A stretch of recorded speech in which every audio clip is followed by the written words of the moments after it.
ایک عربی حکایت کا ترجمہ۔ ایک غریب شخص کام کاج کی تلاش میں مختلف شہروں کی خاک چھانتا رہا مگر کوئی بھی کام نہ مل سکا۔ وہ چرچ میں چلا گیا اور اونچی آواز میں کہنے لگا، خداوند تو مجھے کب تک غریب رکھے گا؟ پادری نے اس شخص کو ڈانٹا کہ ایسی دعا نہیں کرتے۔ وہ کہنے لگا کہ ٹھیک ہے، پھر آپ مجھے کوئی کام دے دیں۔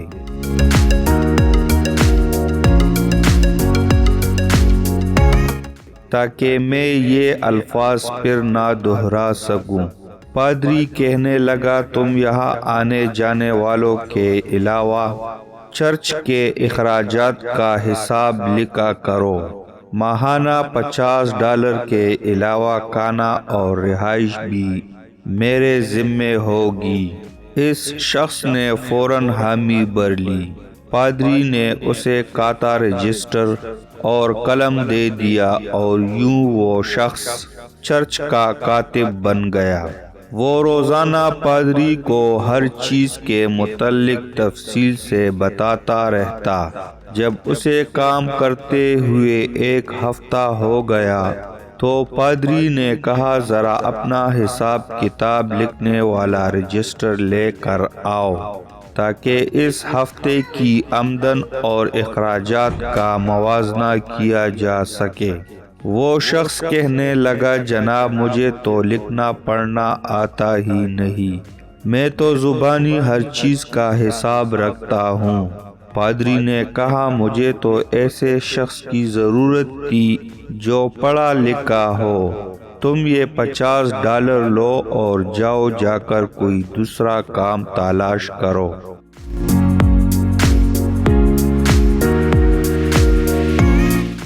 وہ شخص ڈالر لے کر جب چرچ سے باہر نکلا تو اس نے دیکھا کہ دو شخص آپس میں باتیں کر رہے تھے۔ ایک شخص دوسرے کو کہہ رہا تھا کہ میں نے تمہیں $50 قرض دیے ہیں، اب تم ان سے کوئی تجارت کا کام کرو، اپنا نفع حاصل کرو اور بعد میں مجھے میری اصل رقم لوٹا دو۔ وہ گیا اور بازار میں گھوم پھر کر دیکھا۔ اس نے دیکھا کہ اس شہر کے امراء ٹماٹر سے روٹی کھاتے ہیں مگر ٹماٹر وہاں اگتا نہیں تھا۔ دور دراز کے علاقوں سے جب ٹماٹر آتا ہے تو راستے میں خراب بھی ہو جاتا تھا۔ اس وجہ سے 2-3 تاجر ہی یہ کام کرتے تھے اور وہ منہ مانگے دام بھی وصول کرتے تھے۔ اس شخص نے بھی ٹماٹروں کو یہاں لا کر فروخت کرنے کا ارادہ کیا۔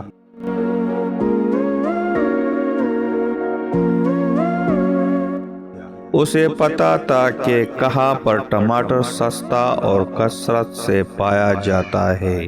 وہ وہیں گیا اور وہاں سے جب ٹماٹر خرید کر لایا اور بہت کم منافع کے ساتھ انہیں فروخت کرنا شروع کیا تو پہلے دن ہی سارے ٹماٹر ہاتھوں ہاتھ بک گئے اور اچھا خاصا منافع بھی حاصل ہوا، اور پھر کرتے کرتے وہ اس علاقے کا بڑا تاجر بن گیا۔ ایک دفعہ وہ سفر کرتے ہوئے ایسی جگہ پر گیا جہاں ہسپانوی زبان بولی جاتی تھی جس سے وہ نابلد تھا۔ وہ ایک ریستوران میں کھانا کھانے گیا تو اسے کھانوں کے نام نہیں پڑ رہے تھے۔ اس نے اپنے ایک نوکر کو بلا کر کہا، ذرا ان کھانوں کے نام تو سمجھ کر مجھے بتاؤ۔ نوکر نے حیرانی سے کہا، جناب آپ اتنے بڑے تاجر ہیں مگر آپ کو ہسپانوی زبان نہیں آتی۔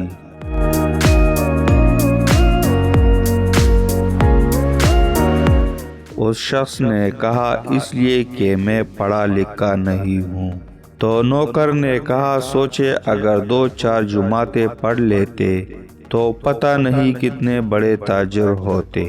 اس شخص نے جواب دیا، اگر 2-4 جماعتیں پڑھ جاتا تو آج $50 ماہوار پر چرچ میں پادری کا کاتب ہوتا۔ اپنی کمزوری کو اپنی طاقت بناؤ۔